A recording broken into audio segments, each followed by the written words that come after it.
Avery, whose show is this?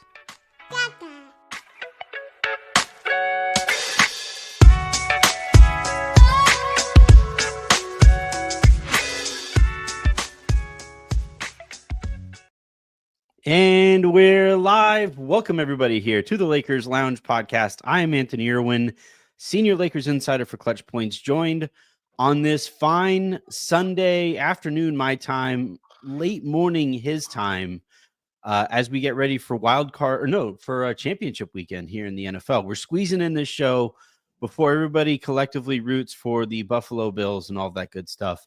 Sam Esfandiari, how you holding up? You know, I'm okay. Things are going well. Who do you have winning today? Not who do you want to win? Because I think everyone outside of Kansas City is rooting against them. But who do you want? Who do you think? Like, you know, if you had to put actual money on the line. I have money on the line, and it's on the Chiefs. Fair enough. It's just I will. He's kind of like LeBron in a way, where I'm gonna bet on Patrick Mahomes until I am informed not to by a ton of results. He's just too good and seems to get a lot of help. How about you? Who do you think's coming out of that one? Yeah, I mean, same. I'm like crossing my fingers the Bills do it, but I don't see it happening. I'm in the same space you are of I'll believe it when I see it. Last year's Super Bowl kind of crushed my soul in that regard because the Niners really should have won that game. Yeah. But they didn't. It got to overtime, and just the minute he got the ball, and you're like, okay, if they score, it's over. You're like, oh. Yeah. So, I remember watching your sideline, the Niners sideline, and once he got the ball, it was crazy to see the more talented team's sideline just know the inevitable was coming. You know, like you look over there and there's like million-mile stares across the entire sideline there, just knowing, yeah, we know how this is going. And then it went. I don't think I've properly processed like how soul crushing a way that was to lose, just because it was an overtime game. Like, is it the only Super Bowl that's gone to overtime? Off the top of my head, I think so. I think so. Yeah. And just like having every opportunity, and he threw 2 interceptions, if I remember correctly. Like, they gave him a lot of opportunities to put the game away. Obviously, that is an excellent team. They're not back-to-back champions for no reason. And honestly, they might be the first team to three-peat. So it's like, I get it, but it's still like, you know, as time goes on, it's going to just be more annoying. I'll put it that way. Yeah. It's like the farther you get away from it, you're like, God, really gave that one away type of thing. Yeah. Yeah. I don't know. The good news is no one has those. We don't have those problems with the Warriors right now. not anywhere close enough to getting our souls crushed like that. Well, it's a different kind of soul crushing. I'm bummed. Like, I'm realizing now that this is probably one of the more depressing podcast appearances you'll do. I started it off by talking about the time that your soul was ripped out of your heart by Patrick Mahomes, and now we're finishing it off by talking about your heart just kind of steadily being removed by Joe and Kirk Lacob. Like, it's just, you know, it's a slow burn because it's been 5 years in the making, and oddly they want a title in the middle of it. So they'll always be able to claim like, well, we still won. You're going to be that mad about it. And there's just never a good rebuttal to that. And maybe there shouldn't be. End of the day, that win is that win. But as I look at it, like, it really does feel a lot more like Dirk's 2011 title, like a crowning achievement for Steph Curry to win that 2022 one, than the start of a second era or the ability to kind of like have this prolonged Spurs type of run. Because obviously Steve Kerr played for the Spurs, and they always like to talk about how they'd love to have that kind of Tim Duncan, Popovich, 20 years of good. And, you know, there's titles in there and that sort of thing. And you know what, this is absolutely not that. I'll put it down. All right. So today on the show, we're going to be talking about last night's game briefly, just give our thoughts on what we saw from that. And then we'll talk about, you know, because everything you're talking about there, the Lakers even have the one championship that they can point to and say, like, see, Rob is good. Rob knows what he's doing. Sure. And it's crazy how much the Lakers and Warriors seem to have in common. You and I have been texting basically throughout the year, all year, about how weird it is, how similar the Lakers, now for different reasons slightly, but still similar spots. And kind of the main theme that we want to get across for the entirety of the show is how if you are trying to accomplish two things at once, you're not going to accomplish either.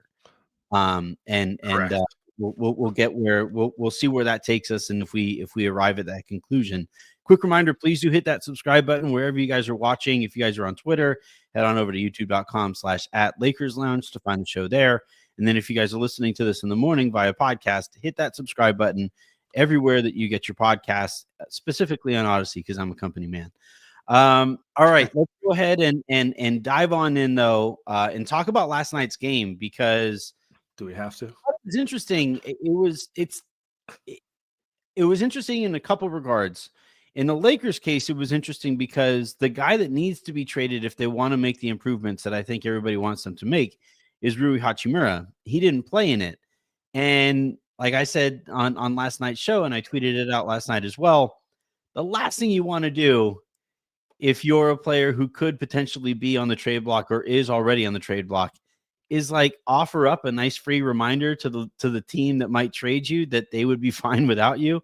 So they beat the Warriors last night without Rui, and I think that does kind of lay the groundwork upon which they can start getting ready to move them. I think if they move Rui, the likeliest guy that they get back will probably be Vucevic. And then from the Warriors side, it absolutely we got Vuce at home, baby. We don't need him. From the Warriors side, Sam, it absolutely blows my mind to see a Warriors side struggle to score the way that they do. I think they wound up with 108 points last night, so it wasn't a terrible offensive output. It didn't feel like it. I'll tell you that. It's you are correct. The theme of this Warriors season has been how inept they are offensively, which is crazy, mind-blowing when you have Steph Curry. Yeah. And I have thoughts on both, but just I'll start on the Warriors front. Yeah.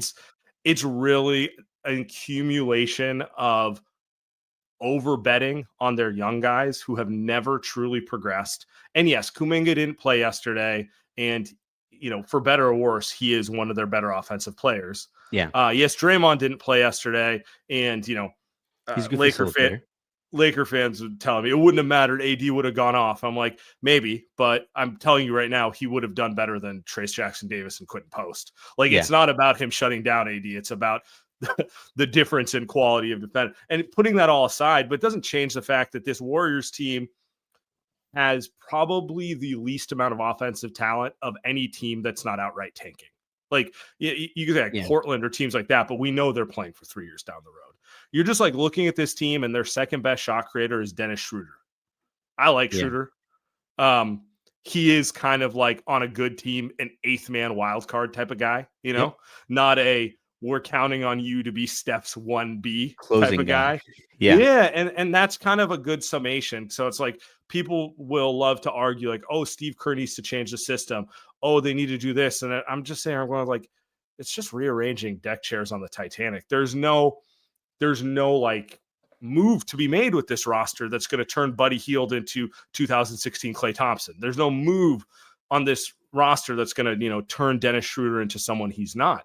There's no move to make Jonathan Kuminga who they wanted him to be. He's still a work in progress. So they're just kind of stuck, man. And that's kind of why it's depressing. It's with the Lakers, it's a much more interesting spot because I actually feel like they're a good team and they're not that far away from being a true contender. Yeah. Which in some ways probably makes it more frustrating that they're showing the ambivalence to movement, in some ways it's no, one tweak and you could probably run through the West if you get the right path. My only point there is that's not the Warriors situation. The Warriors need more than one tweak. Well, my thing though with the Warriors is, and I feel the same way with the Warriors as I do with the Lakers. Even if, so I do agree that the Lakers are closer than the Warriors. Yeah. They have Anthony Davis and LeBron James, whereas the Warriors have just Steph Curry. They're looking for that second best player. But my thing with both situations is the starting point is still one that like almost every other team in the league would like to start with, right? Unless you're like the Denver Nuggets or the Milwaukee Bucks or probably the there's like Dallas only a Mavericks. handful of guys who are truly foundational. That like Yeah. you're like you have this guy, you can build a title worthy team around him. There's your point. What was it? There's like 8 of those guys in the league at any one given time, maybe something like that. And Steph is still one of those guys. I think the combination of LeBron and AD is one of those foundations. Mm-hmm. And like for me, all right, if the Lakers have basically talked themselves into this corner that like whatever, if they move a first rounder, let alone both of their first rounders that they can this year, it has to be for a player or a combination of players who lead to a championship this year and would undoubtedly lead to a championship this year. And it's like, there just aren't moves like that. Like that, those moves almost never happen. You know, I charted it back. I went back in Lakers history. The championship they won against Orlando in 2009, that technically started the year prior when they traded for Trevor Ariza. And then eventually they traded for Pau Gasol. And then, but they didn't win the championship the year that they traded for Pau Gasol. They lost to the Celtics. They won the next year when that team was able to get a little bit healthier and able to develop a little bit of chemistry. And they won the championship the following year against the Orlando Magic. And then they traded, or they didn't like actually trade him, but it in essence was a trade of Trevor Ariza for Ron Artest. And that wound up working out, but that was a championship team that they had already had. So when they met the Boston Celtics in the championship that following year, it was like, okay, like that core, that foundation is there. And we just made a quick tweak to the chemistry of the team. And they were able to win that championship. The Warriors, like everybody looks at when they added Kevin Durant, well, they added Kevin Durant to a team that won 73 games the year prior. And there were a bunch of marginal moves that led up to the greatness that they were able to add Kevin Durant to. They had won a championship before that. And it's like all of this stuff, you know, these ownership groups and these front offices think that, well, if we can't win a championship by adding a single player this year, then it's not worth doing anything with those first rounders. And I just think that is a farcical way to go about things. Like if I'm the Warriors and I can go out and get Jimmy Butler and you know, see what improvement they can make this year and then build on that improvement going into next year, that to me is an accomplishment because you're at least going somewhere. But this idea of just like hoping that Jonathan Kuminga turns into the, you know, Jimmy Butler is just like, I just don't see it. I mean, you're speaking most Warriors fans language here because it's not one deadlines in action. It's like 5 or 6 in a row. And you can buy there was nothing there one time, but when it's like 3 years in a row and all these other teams seem to not have a problem making moves, you lose on face value. It's like, I keep saying this, but I just think it's like a brain drain in the front office. I just don't think they're nearly as forward-thinking a front office as their reputation is. I think they have that reputation because the team they built that was dynastic in the 10s. Do we call it the 10s? I never know what to call the decade. Anyway, for the decade. Well, you know, Bob left. Jerry West was an integral part of that. He left. Travis Schlenk was the GM of that team. He left. I mean, they lost a lot of people, as happens when you have like the organization everyone's trying to model after. Right. And I just don't know that they've replaced them because I see a lack of creativity and just generally, I don't see improvement. I just see year in, year out, they rearrange a 500 team around Steph. Yeah. As he's still playing at a pretty high level. I mean, it's, the Jimmy Butler one's kind of interesting to me because it's like you tried to get Paul George in the offseason, but now you're too good for Jimmy. Like, I don't really get it. It seems like, and this is the other part of it with the Warriors, is like they're too picky. Like they don't want Jimmy because he's difficult. And I'm sitting here going, like, you can be picky when you're a 73 win team, when you're that sort of team. I'm looking at you now and I'm saying, like, you're not actually good enough to be as picky as you want to be. I don't know. I need to see them do something new. All of this is coming back to, like, it's a slow burn of boredom in Warrior World these days. Well, I think the Lakers are in the same boat, where it's like, all right, well, if we trade for Walker Kessler, he's not going to win us a championship this year. Okay, but you can develop the identity of the two center, approach to it this year, and then potentially improve next year when Kessler gets a little bit better and he and AD get a 23. There's worse things than acquiring a 23-year-old starting caliber center. Like, you can on an insane trade contract. You can trade him next year for a better player if that's the route you want to go. So right. And I think for Jimmy Butler, like, he's difficult, but you're also the organization that's been productive with Draymond Green. Like, are you? Maybe that's their fear. Maybe that's their fear. It's like one of them's hard enough. Two of them, Steve might lose his mind, might have a heart attack. Who knows? Like, we got to think about everyone's mental health here. I don't know. Maybe that's what's going on. Like, I do get it, but it's not. I keep bringing this up. It's not about Jimmy. It's about multiple years of inaction. It's like, okay, you don't like Jimmy? Go get Siakam. Go get another guy. Like, there are other good players who have been made available and have moved teams. Markkanen. Yeah. I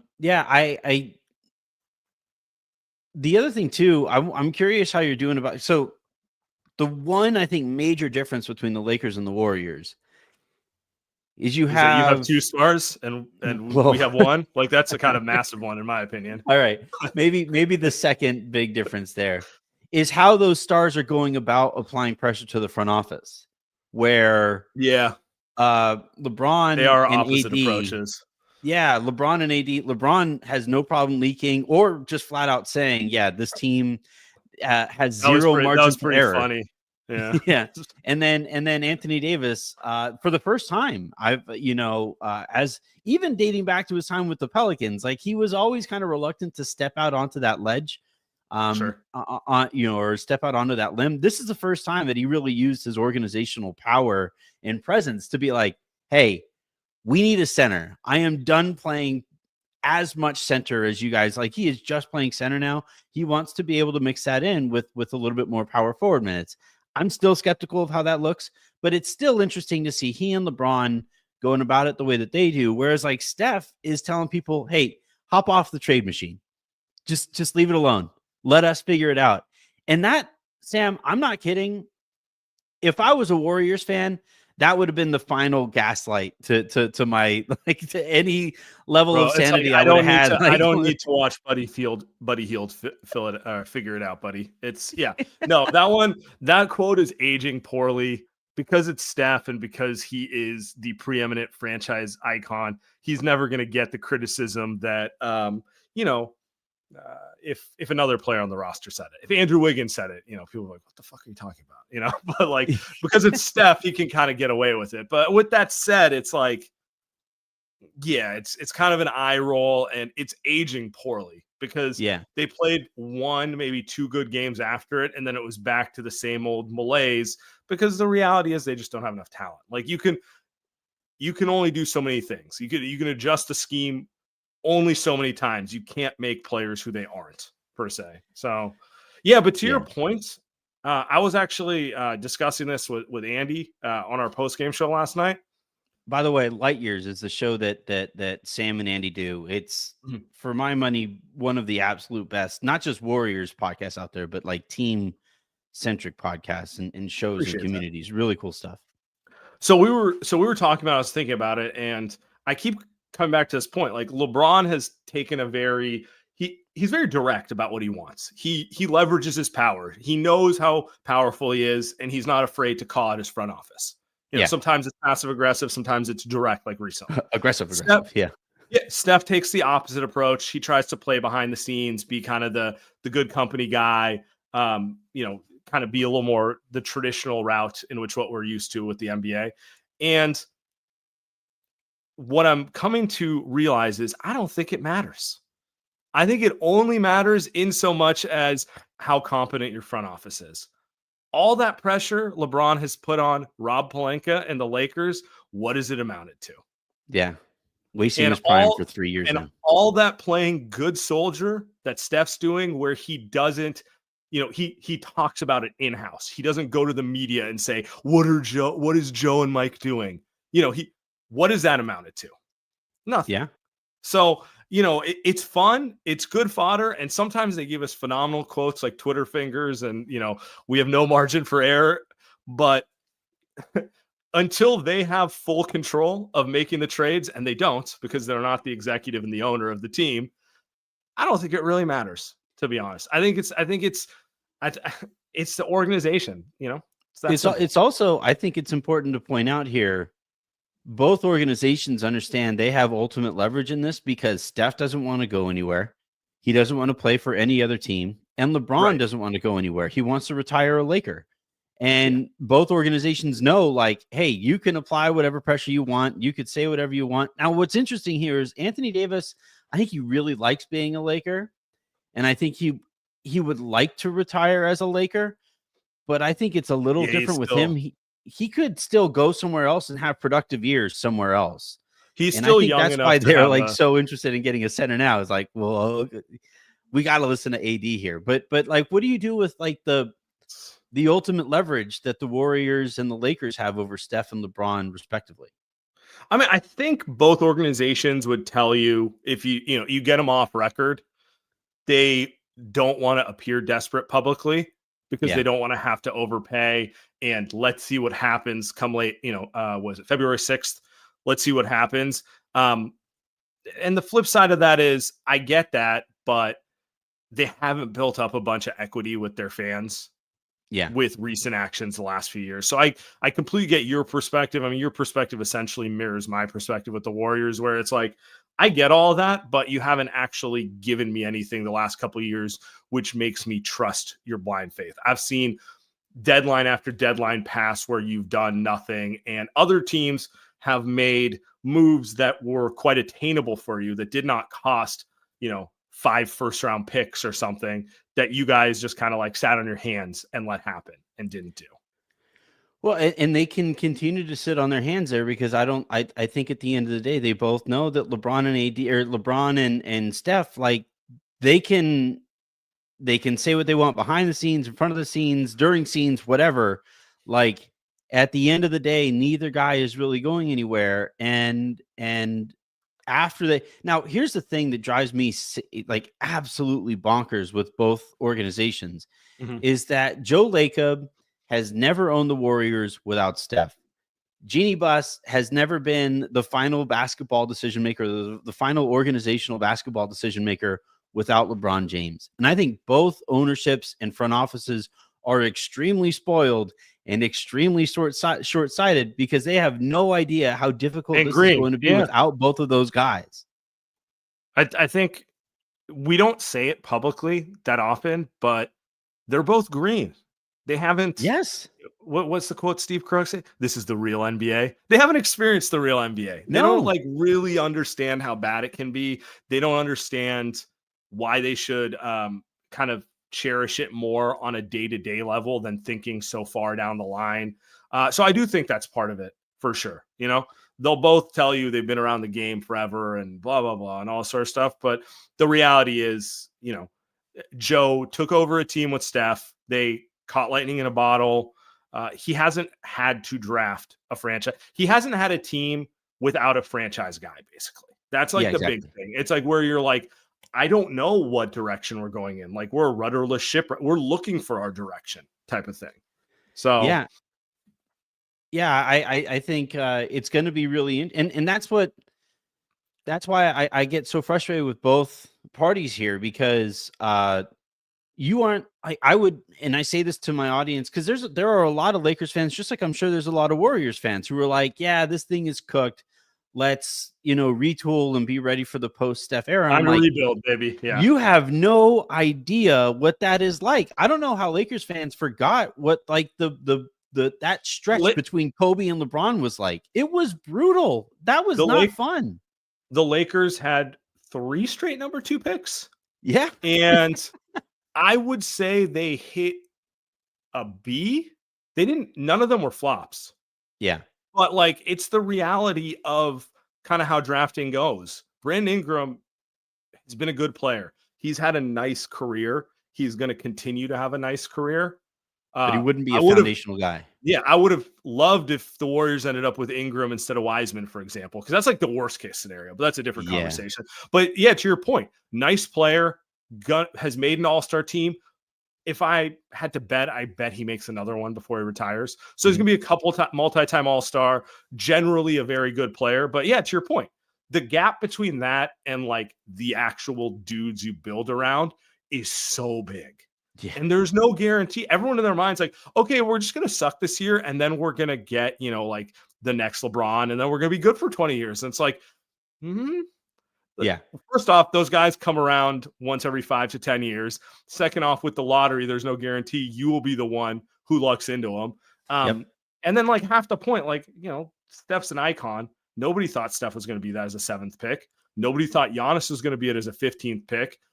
Even if I look at the Lakers, like Kobe was hyped as a high schooler coming out, but I promise you, if anyone knew he was going to be that, he would have gone number 1 and not number 13, which is like, there's a and Charlotte probably doesn't trade him for Vlade Divac. Exactly. And like Vlade was good, but like, exactly to your point. So it's like all these things are like, there's also not that guarantee, every now and then we get like a Wemby where you're like, there's no chance this is flopping, right? There's no chance, but most of the time, it's shades of gray, and randomly those guys pop up in ways you didn't see, like Shai Gilgeous-Alexander, right? Like everyone thought he was a good player. I don't think anyone, when they saw him on the Clippers, and future MVP, I'm willing to bet OKC also when they acquired him, they're like, he's good. We like him. We want to see where this goes. They did not see this coming, No. So that's the other part of it. It's like, everyone, there's no guarantee when you end up in that wilderness.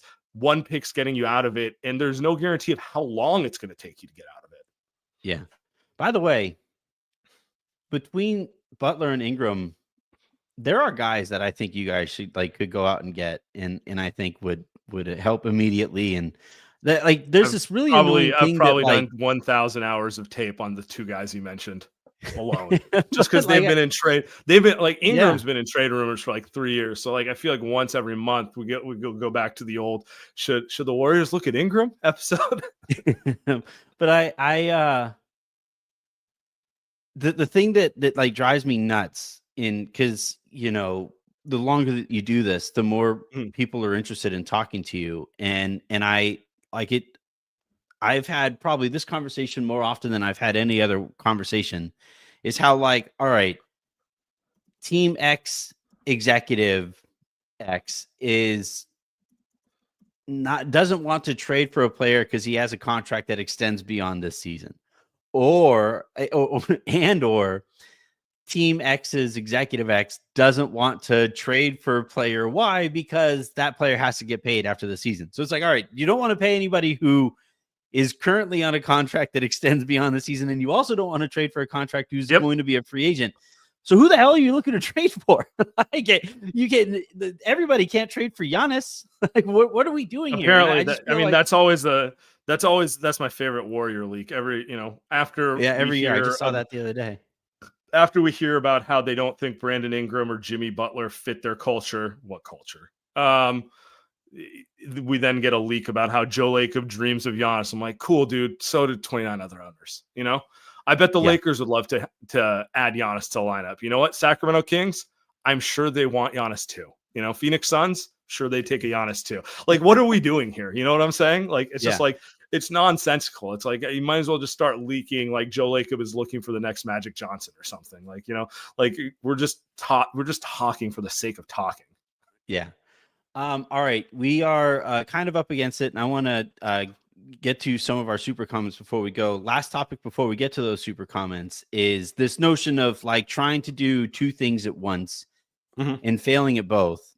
And I think it's an inherent problem that basically every organization faces. If you're all into winning, you have a better chance at winning than the teams that are like, I want to win now, but I also want to build towards the future. Or if you're tanking, you're going to be way ahead of the game compared to those teams that are like, yeah, we know that we need to get worse, but also we want to have like a respectable product on the court. And it, like, Harrison had a great line the last show that we did, because he was talking about how Rob Pelinka in a couple of press conferences ago was like, yeah, we want to build sustainable Lakers excellence. He's like, you got to start with the excellence and then sustain it. And they haven't been excellent. And I now refer to it as sustainable Lakers excellence, right? It's like, meh, excellence. That's where they're at right now. If you're doing the whole 2 timeline thing, that's how it's going to turn out. You're going to be mediocre. And I think, unfortunately for both, though, like you said earlier, the Warriors won on the 2 timeline thing. They didn't win because of it. They won despite of it. It was kind of the last stand. It was kind of the last stand of their championship core. They had like one fuck you run left in them. They hit the right playoff matchups. They picked up a couple good vets, and Steph put together probably his best playoff run. Yeah, and Lacob took that as in took that to mean that see the 2 timeline thing always worked, and it's like, no, that's the exact wrong message to take from that. Yeah. And I don't know, like, where do you land on this whole like 2 timeline thing? I know that it's, the easy take is it's nonsense, but do you think there's any nuance to the conversation, or is it just, hey, you either try to win or you try to lose? And if you're trying to do both, you're not going to do either. I feel like we're scarred because of what it's done to Warriors World the last 5 years. But putting that aside, I actually think the CBA makes it even more impossible. Like, if you want to develop, you probably have to lean all the way into it. You got to do what like OKC did. You got to do what Utah's doing now, which is we don't just want a draft pick. We want 100 draft picks because we know there's no guarantee. OKC drafted Josh Giddey, number 6, and Jalen Williams was the 12th pick. And then Jalen Williams ended up being the dude that they thought Josh Giddey was going to be, but that's what happens when you develop, you get multiple shots at it. The best plans sometimes don't work out the way you want. I totally get it. And that's kind of why it's hard to do both things at once. So I think I'm broadly aligned with you. I totally get the idea of, if you have a winning team and a core, it makes more sense to continue drafting around them and trying to develop pieces around them so you don't get overly old at once. Yeah. But it starts with making sure that championship core actually exists. And you can't. Yeah, I'm not a believer in the whole 2 timeline thing. It hasn't proven to be done. Like, better organizations just kind of go for it and stick with it, basically. Yeah, and then you reset when you have to, anyway, all right, let's go ahead and dive into some of the super comments here. And then we'll see where that takes us, and then we'll see how much time we have left over. Before we get to super comments, you guys know the deal. We get to play this bad boy. All right, Mockman writes, you can't give up Rui and Dalton Connect for Murray. Too likely Jonas Valanciunas re-injures. Need to get Miles Turner for Rui picks and a minimum, or JHS plus 2 picks for Kessler. Rob needs to get it, I'm guessing, something done. I don't get all of the Miles Turner noise. I know that Indiana is kind of nervous about paying him the way that they need to pay him, but I feel like that's an off-season problem. And I think they would want to try to go on this run while they have him, while they have Pascal, while they have obviously Halliburton and all that stuff. Like, I think they're going to see if they can make another run like they made last year. And if they do, then cool, they'll pay Turner. And if they don't, then they'll find some kind of a sign and trade for Turner. But I don't think he's as available as the conversation has been recently. I feel like he's everyone's favorite fake trade target. And the Pacers always do this thing where they're like fake shopping him. But to your point, it never comes to fruition. Like, I can logically get it where it's like, oh, he's expiring and they don't have an extension and they don't want to lose him for nothing. And he wants a ton of money. And they already gave Halliburton and Siakam a ton of money. And that's a small market. Can they really afford to give 3 guys a ton of money? Oh, maybe they'll move him, but to your point, it's like, I'll believe it when I see it. And it's easier to move him in the summer when teams have cap space, when teams have more assets, when there's more literal roster flexibility because rosters expand to 20 instead of the 15 that they're at right now. So like I'll believe Turner is moved during the regular season, specifically this season. It feels like one of those things that gets leaked to see if someone is going to throw like an overly aggressive offer so they can rip them off. That's kind of how I take it. I mean, everything that gets leaked at this point, like there's a purpose to it. So that's just my read on that one. Yeah. My boy Siegel, my colleague Siegel, says it's Kessler, Turner, or Vucevic. Kessler, I don't see why Utah, who specifically likes white guys, by the way, I don't think Kessler's as available as people think. He's on an insane contract. Have you seen his contract? Well, he's a late first round pick. A late firsts who can play. It's essentially a veteran minimum. It's like a shade above it. So for this year and next year, he's on that money next year. I'm just always skeptical with Danny Ainge. Warriors just went through it with Lauri Markkanen, and they thought they had some leverage because Lauri was up against free agency, and they thought they could get him for, like a couple picks and a prospect, as opposed to what Danny Ainge typically wants, which is like the mortgage to your house, your wife, your kids, the whole thing. Yeah. And we saw how that played out. So I view the Kessler thing as him seeing if he can just rip someone off. So I'm skeptical. I would bet against him to the Lakers personally. I don't think he's a good player, but I don't think he's worth the Danny Ainge tax you're going to inevitably have to pay. Yeah. Yeah. Well, and on top of it, I don't see anybody else making this point. Utah has draft capital for the Lakers already. And if you trade the Lakers a good young player who is going to continue to get better, and you basically you give them a young guy who's going to make AD better too. They're betting against themselves in some ways. Like they'd be making their own assets worse by giving him to the Lakers. Right. Now, that point for some reason doesn't get made very often, and it's something that Ainge has actually said to the Lakers. Is like, I can't give you this guy. And then Green writes, they are 7 games over 500 and beat the Celtics. What are we even complaining about? Golden State is 1 game under.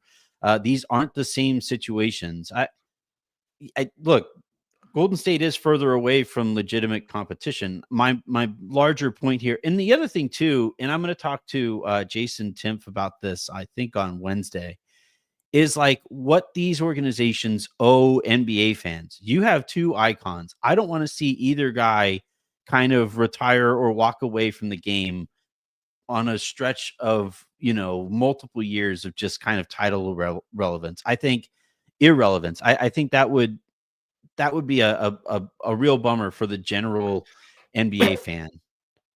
Yeah. And Green's right. They're not the same situation.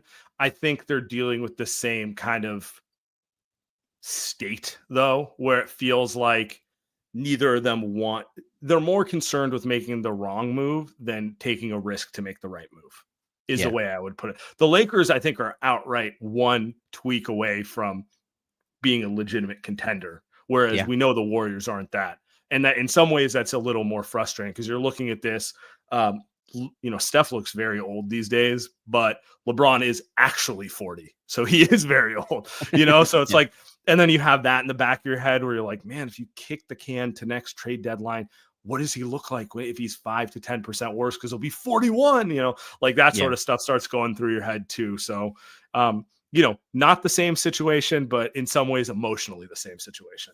Yep. You said you have a Lakers question, and then so the plan on this one, I don't know if I'll be able to get to Kobe stuff on this show specifically. I'll hit on it on the lowdown that I record for tomorrow morning. But go ahead. What was your Lakers question? Yeah, so is it question in context, and it kind of ties to this super chat that Ryan's asking, which center do you get? And, I see a bunch of talk about Lakers acquiring a center, and I get it because AD wants the flexibility to flip between the 4 and the 5. But I guess my question for you is, would you rather they get a center, or would you rather they get Bruce Brown, get that defensive guard, someone who fits kind of the KCP or really Caruso archetype that, they just simply haven't had since they traded both of them. Yeah. I'll let you know my thoughts on it, but I've been curious because all this talks around a center. But when I look at the Lakers, I'm like, okay, LeBron and AD are going to play 4 and 5 the vast majority of playoff matchups. Yeah. Austin has been having an amazing season. He's in the lineup. Dorian Finney-Smith is that 3-and-D wing you guys were searching for. In my opinion, if you can get another kind of defensive wing who can do something on offense, I love the way that 5-man lineup looks, much more than this dalliance into adding a center. Yeah, I think on last night's episode, I made the case for DeJounte Murray, and seeing, because you can only use both first rounders once. And like, if I had to choose which path I would go down in using both of those first rounders, I would rather go out and get a ball handling and also pretty good defensive 1/2. And I think Murray is that, right? He's 6'5", he has a 6'10" wingspan, he can handle the ball. You push Max to the bench, and then Austin can handle bench units when Max is like your first sub in. So I'm with you. Like, AD is going to play the 5. Like, the Lakers are going to be best when he is at center. My thing is, and I think this is where Anthony Davis is actually correct, in is that, like, we have already seen the lineups work with it when it's him and Jackson Hayes out there together. Like, they actually really played well again last night, and that's Jackson Hayes. So if you get a better center than Jackson Hayes and you see how that looks, it just allows you to throw a different pitch. And I think, to me, like, the playoffs have now become, like, how good is your best pitch? And then how many other kinds of pitches can you throw? And I think if the Lakers go out and get another center who is better than Jackson Hayes and are somehow able to add that better shooting guard as well, that's kind of the best case scenario here. I do agree with you. They probably need both. I guess I'm just saying, from an asset perspective, I would prioritize going to get someone like Bruce Brown and see if you can't piecemeal a center rotation, because what we're really talking about, and look, they piecemealed it in 2020 in the perfect way, but Dwight was a veteran minimum. JaVale was a veteran minimum. They played, I want to say, 25-ish minutes a game in the playoffs, which is to say half the game you played big, half the game you played AD small, and you obviously always closed AD small. Yeah, you pretty much always close them at the 5. You want that flexibility, but I have a hard time giving up assets for a guy that you're not closing with. Like, if you could get Vooch for cheap, I say you do it. But, like, I kind of do get the hesitation of giving away a first-round pick for him when you and I both know he's going to be on the bench. Yeah. When they play the Nuggets or the Thunder, or it doesn't really matter in those minutes. Yeah. The Nuggets, I think he might be in there because I think the Lakers like the idea of having a big body there, and then also AD is like your pterodactyl at the 4. Sure. But yeah, points well made that, like, against the vast majority of teams that you're playing against, AD is going to be closing at the 5, and you want to go out, like, you want to use your assets on the closing player is I think the kind of point here. All right, Sam. And I do wonder, I do wonder on the, I talked about this with our guy, Jason Timpf. I do wonder if Bruce Brown is going to be attainable at the deadline for not necessarily the asset haul people think, because he is expiring. He does need a new contract. I don't know. He's just a player I look at where I'm like, damn, if the Lakers get him, they might have recreated the 2020 like closing lineup construct with him and Dorian Finney-Smith. And that could be scary if LeBron still is able to kind of reach down and hit those levels at the age of 40. Yeah. I mean, the thing that the Boston game showed me is that he can reach that level. Like, he can still throw that haymaker. And so long as I can see LeBron being able to hit that like 4 times in a 7-game series, I'm betting on it, and I'm for damn sure betting on him more confidently than I am betting on the Lakers front office after he's gone.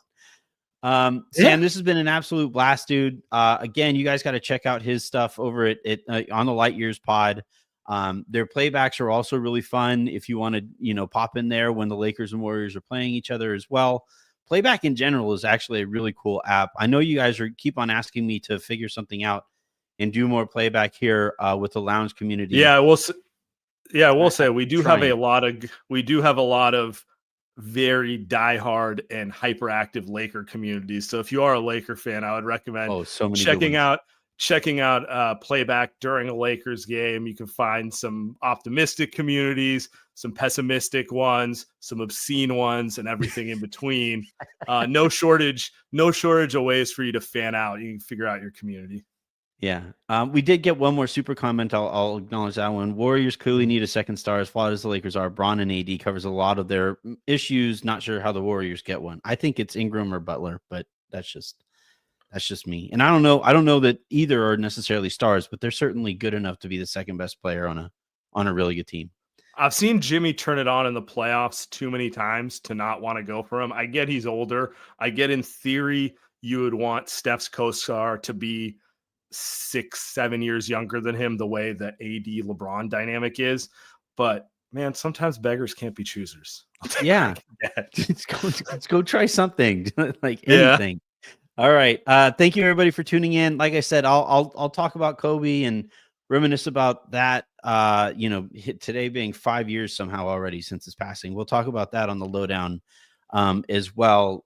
So keep an eye out for that on the RSS feed. And yeah, have a great rest of your day. Make somebody else's, and go Buffalo Bills.